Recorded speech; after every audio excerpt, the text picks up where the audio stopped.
क्या इस बार का बंगाल का चुनाव ममता दीदी को किसी भी तरीके की टेंशन दे रहा है? रिलैक्स है ममता दीदी, ये सोचते हुए कि 15 साल से तो सत्ता में हैं, ना कोई एंटी इनकम्बेंसी और बीजेपी की तमाम कोशिशें निराधार साबित होंगी और ममता दीदी ही जीतेंगी।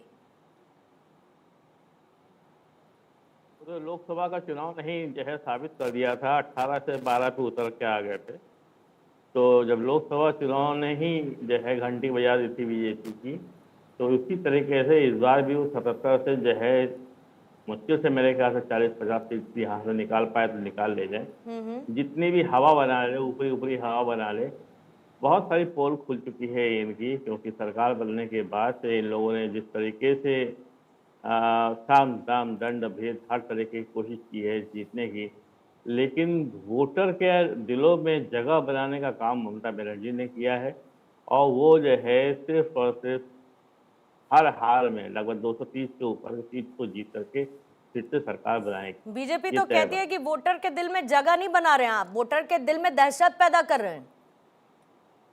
देखिए, पहली बात तो ये है कि अगर वोटर के दिल में दहशत पैदा कर रहे होते तो बीजेपी जो है पंचायत से लेकर लोकसभा चुनाव कभी जो है बीट नहीं कर पाई।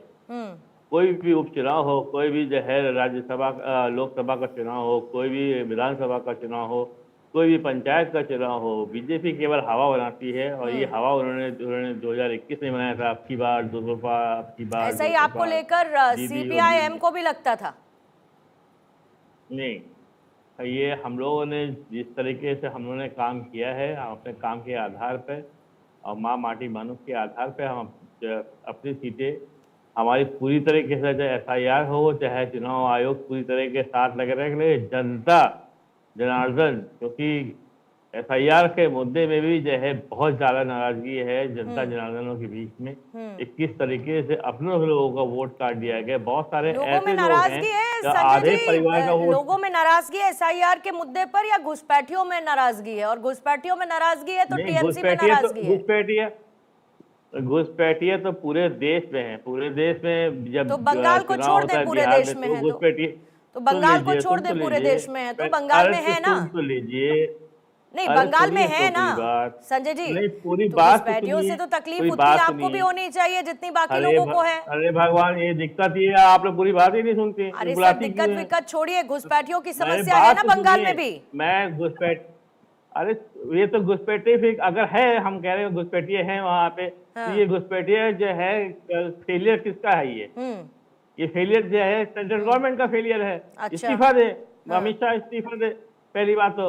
अब जब कांग्रेस की सरकार से मोदी चिल्ला चिल्ला के कह रहे थे ये केंद्र के हाथ में कानून होता है और केंद्र चाहे तो एक भी घुसपैठिया अंदर नहीं आ सकता, ऐसे कैसे जो आ जाता है? दिल्ली में घुसपैठिया आ जाते हैं, हरियाणा में घुसपैठिया आ जाते हैं, महाराष्ट्र में घुसपैठिया आ जाते हैं, बिहार में घुसपैठिया आ जाते हैं, चुनाव खत्म घुसपैठिए गायब हो जाते हैं। तो आप भी कह दीजिए ना कि हम दोबारा से सत्ता में आ गए, तो आप भी कह दीजिए चक्रवर्ती साहब कि हम अभी सत्ता में दोबारा से आ गए अगले 5 साल के लिए, तो जो घुसपैठिए हैं हम उनको निकाल देंगे।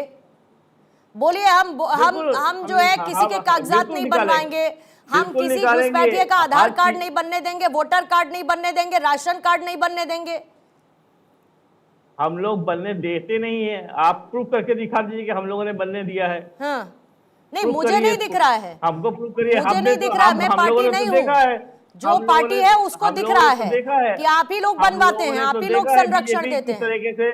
किस तरीके से बिहार से, उत्तर प्रदेश से किस तरीके से फॉर्म 6 भरवा करके बिहारियों को जो बिहार से गए हैं यहाँ से बुला करके लेकर गए हैं, वहां पे उनको फॉर्म 6 भरवा करके उनको वोटर बनाया गया है। ये तो हम लोगों ने खुद देखा हुआ है। अच्छा, तो ये कि जिस तरीके से वो, जबकि वो रहते बिहार में है, और ये बात बिहार के चुनाव में भी आप लोगों ने देखा होगा किस तरह से हरियाणा में ट्रेन से भर करके बीजेपी के लोगों ने जो है वोट डलवाने के लिए काम किया था। इसी तरह से 4 ट्रेनें, स्पेशल 4 ट्रेनें चलवा के ये अभी 3 दिन पहले जो है बिहारियों को जो है बंगाल में भेजा गया है। ये तो हम लोगों ने खुलेआम देखा हुआ है, ये तो चल ही रहा है। ये तो इसी तरह के साम दाम दंड भेद हर तरीके से संजय जी बताइएगा किसको भेजा गया है? 4 ट्रेनें बिहारियों को भेजा गया है भर करके जाकर वोट डालने के लिए वहां पे। अच्छा। और कल मैं एक न्यूज चैनल में डिबेट कर रहा था, तो उस चैनल के एंकर ने बड़ी अच्छी बात कही है कि यहाँ से लखनऊ से भी कुछ लोग गए हुए हैं, उनको बताया गया कि जो है एकदम कॉलरदार जो है कपड़े मत पहनना, मैले कुले का पहनना, चुपचाप रहना, बातें ज्यादा मत करना, अनुराग जी, जाकर के वोट डाल ठीक के है, अब चुपचाप देखिए चले इसी को कहते हैं ये कि जबरदस्त, मतलब आप नैरेटिव का खेल कितनी मजबूती के साथ खेल सकते हैं। मतलब वैसे तो आपको बाहरियों से, आप सो कॉल्ड बाहरियों से आपको भयंकर समस्या है। अब जो लोग बंगाल के बाहर के, एक सेकंड संजय जी रुकिए, अब आपने सब बातें कह दी, अब रुक जाइए जरा, अब रुक जाइए जरा। अब जो लोग बंगाल से बाहर रह रहे हैं किसी भी XYZ रीजन से, वो वोटर है बंगाल के, लेकिन बंगाल में चुनाव में वोट डालने के लिए जाएंगे तो भर भर के भेजा जा रहा है उनको। मतलब उनके पास वोटर कार्ड नहीं होगा और उसके बावजूद वो वोट डाल देंगे। मतलब गजब की स्थिति बना रखी है, कहने को कुछ भी कह के निकल जाओ। और बाई चांस पूर्णिमा जी जिस डिबेट की बात कर रहे हैं उस डिबेट में कल संजय जी के साथ मैं भी था और ऐसी कोई बात नहीं हुई थी कि कोई ट्रेनें भर भर के गए थे, एंकर ने ऐसा कुछ भी नहीं बोला था। अच्छा, मैंने नहीं सुना इसलिए मैंने उनकी बात पे विश्वास कर लिया। तो बाई चांस एक्सीडेंटली मैं भी था उस डिबेट में। तो लेकिन एक बात जरूर बोली गई थी कि वहां से लखनऊ से नेता और कुछ लोगों को भेजा गया वहां पे कैंपेन करने के लिए। तो ये चीज देखिए, ये बीजेपी के काम करने की स्टाइल है कि पूरे देश से लोग जाते हैं जहां चुनाव हो रहा। ये चीज सीखने की जरूरत है। ये देश के मुख्य विपक्ष कांग्रेस को सबसे पहले सीखने की जरूरत है कि चुनाव लड़ा कैसे जाता है। आप देखिए आज कांग्रेस की हालत क्या है। अभी थोड़ी देर पहले आप ही कांग्रेस के प्रवक्ता से बात कर रहे थे।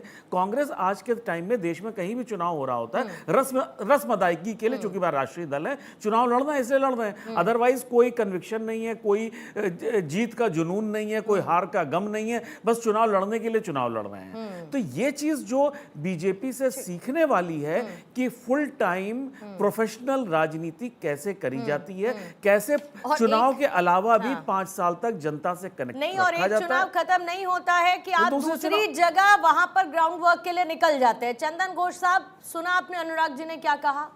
बात तो मेहनत की है, और अगर मेहनत ना कीजिएगा तो फल कहां से पाइएगा। अब ये बात हम नहीं कह रहे साहब, ये तो बात सदियों से हम सुनते आ रहे हैं, मेहनत का ही फल मिलता है। ये तो सही बात है, ये मेहनत का ही तो फल मिलता है। ये तो दिखा हुआ है, कर्नाटक का इलेक्शन में क्या हुआ, तेलंगाना इलेक्शन में क्या हुआ। कोई स्ट्रेटेजी नहीं था, मोदी जी पराजित थे। कोई स्ट्रेटेजी ऑपोजिशन पे नहीं रहता है, जो रहता है जिससे वो पराजित हो जाता है। मोदी जी पूरा देश से हर कर नेता लोग को लाके ये प्रचार करते हैं, फिर भी वो हिमाचल में पराजित हो जाता है। बात ये नहीं बनता। जो स्ट्रेटेजी, जो इलेक्शन स्ट्रेटेजी, कोई एक पॉलिटिकल पार्टी अपना मुद्दा से लड़ता है, अपना स्ट्रेटेजी से लड़ता है। दिखाई जैसे दो वर्मा जी का जो दिखाई देते तो एक पर्शियल दिखाई देते। चंदन घोष साहब, हिमाचल के बाद एक और उदाहरण तो दे दीजिए एक राज्य का। एक बात प्लीज। हिमाचल के अलावा एक राज्य का उदाहरण दे दीजिए। बहुत समय हो गया, मैंने भी दूसरे राज्य का नाम नहीं सुना है। घोष साहब, बहुत टाइम हो गया, मैंने भी किसी दूसरे राज्य का नाम नहीं सुना है सर हिमाचल के बाद। अभी आए, अगर नैरेटिव बनाना चाहती है तो दूसरा बात सर, नैरेटिव तो कांग्रेस का ऑलरेडी बना है, उसमें बेवजह की मेहनत करके मैं अपना समय जाया नहीं करूंगी। अपना बोलने कांग्रेस का नैरेटिव ऑलरेडी बना है।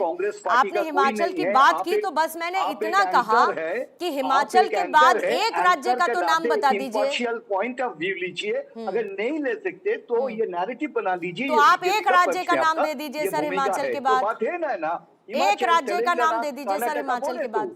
तो बोले हिमाचल, तेलंगाना, कर्नाटक, 3 राज्य का नाम। अच्छा ठीक है, उधर का ये नहीं होता है। हाँ ठीक। तो आपको जो सोचना है पहले में सुने, थोड़ा उत्तर तो देने दीजिए। बोलिए।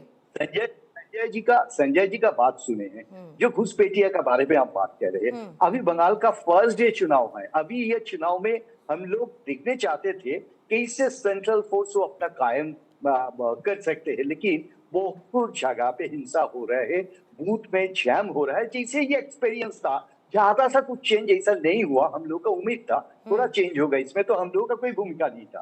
दूसरा बात ये है, घुसपैठिया का बारे में बात कर रहे थे, तो घुसपैठिया का बारे में ये स्टेट गवर्नमेंट टीएमसी अबेट करता है, ये इसमें उनका सहायता मिलता है घुसपैठिया का, इससे कोई डाउट नहीं है। लेकिन इसके साथ साथ बीएसएफ का भी भूमिका होता है। इन्हीं क्वेश्चन हम लोग उठाए यहाँ पे।